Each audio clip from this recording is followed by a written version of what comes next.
Hey kids, what's going on? We're at Avenged Sevenfold headquarters right now. Mr. Zachy V, Mr. Sinister G. This place is it's become our home. But yeah, we're totally in the middle of making this album, and it's just been absolutely crazy. It's gonna get crazier. So this is it, Big Blue Building. Check it out.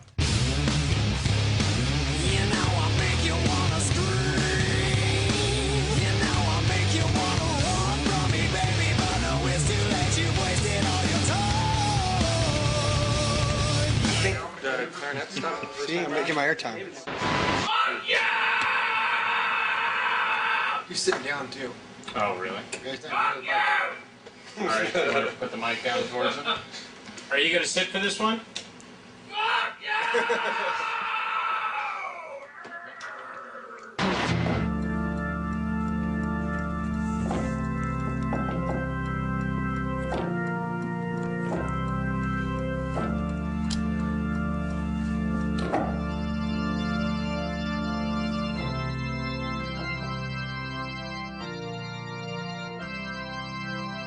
Critical Acclaim was the song that was probably one of the first ones that we'd written for this album. First song we had an idea for, and it was just completely mapped out in its entirety before we even wrote any riffs or anything, so it was definitely a departure from how we usually do it. And at first I was a little bit skeptical, because it's always weird to hear what your band members are coming up with that's new in a different direction. And we'd been playing the songs from City of Evil for so long. And so we wanted to make a song that was sort of like very riff-driven, very simple. So I think I remember picking up some guitar and just laying down this simple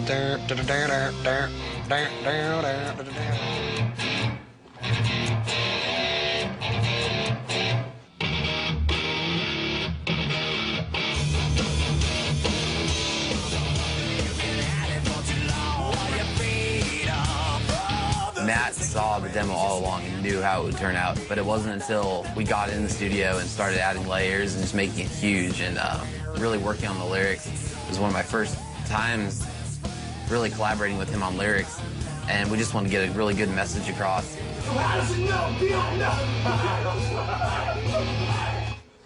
I want everyone to have to do this, because this is going to suck.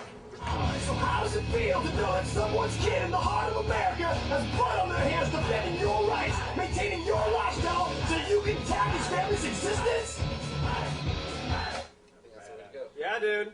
We wanted it to just set the mood for the entire record. We want it to be in your face, powerful, to mean something, to say something. That's cool.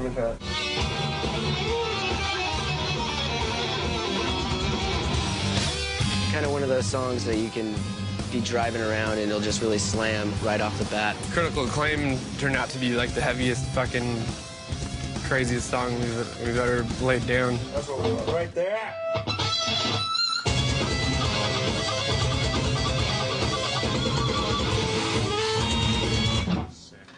It's just really cool to have all the different vibes turn out to be successful and so powerful. On this part of the song, the piano comes in and like these nice lyrics come in. It gets like this swaying type of feel.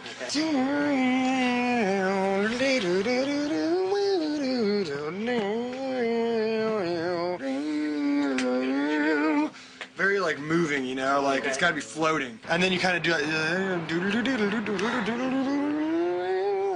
and then and you dive bomb into the fucking. Yeah. That song really, the magic really happened here in the studio. We were writing for weeks and weeks, and one of the last days I was like, well, we have this song, Critical Acclaim, and it's, you know, it's grooving, but the chorus just isn't anything to be really desired. In this record, throughout the whole thing, we wanted to bring a lot of the live elements that we have of everyone singing. Everyone has a great voice in the band, so we decided to split all the backup parts and shit like that amongst ourselves rather than just having Matt sing everything. Like this? Cool, let's move on to the second verse.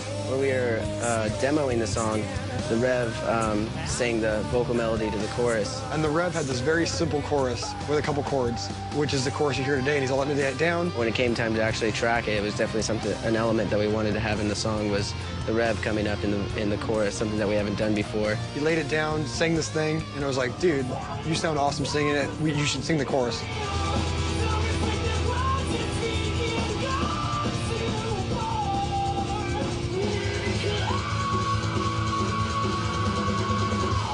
That was cool, dude. We have this kind of cool intro, and it's kind of supposed to be a fake out, you know, like you think you're gonna get a typical Avenged Sevenfold song with some dueling guitars and stuff, and it just kicks in and kicks your ass. And it kind of sets the stage for the rest of the record that, you know, we're still Avenged Sevenfold, but this is a very much more groove-oriented, groove-based record.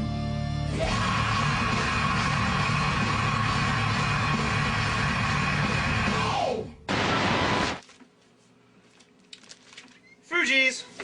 Anybody take an order? Got a camera. I'll take an order.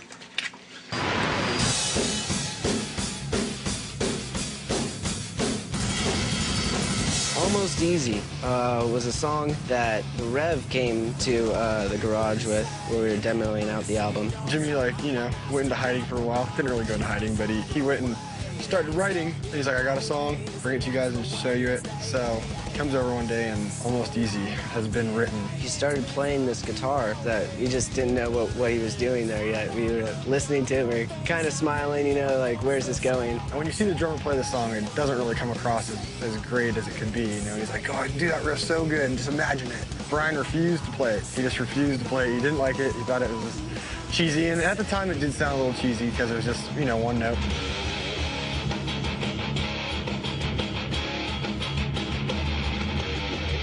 And then as soon as he was finished, he started putting on this drum beat. In the verses, he went to this really cool, it's almost like a Latin drum beat, but very metal at the same time. It was very different from what we were expecting. Almost Easy kind of goes more for the shredding, aggressive vibe, like kind of an old school vibe.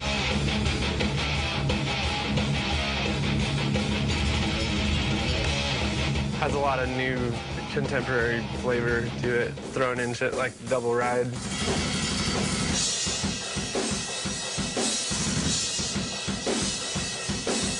It was one of the first times that we'd ventured off and everyone took over on the vocal duties for the backups. In the studio, we decided to come up with these backgrounds. Mother had it all. We had everyone sing on it, all 5 voices. Doubled them up, made a huge like choir pad type sound and some sub bass on there and made the song a little more palatable as to just being a pure thrasher. Thrashing ass tone. We didn't have plans for that. It was just kind of a one-line sort of thing, and it turned into harmonies. And so those kind of things I really love to have happen in the studio because it's a surprise to everybody. Any of you that have seen us live know that we do all our own vocals. We would have to mimic Matt's voice in order to make it sound the best. And this time we wanted to take our own voices and mesh them together. And it really just gave that song, and all the songs for that matter, just a whole new dimension that we've never really done before. So now I think when you do see us live, we've already captured that on the recording. The song was going to be in Transformers, the movie, and then it wasn't. It transformed. It transformed into not being in that.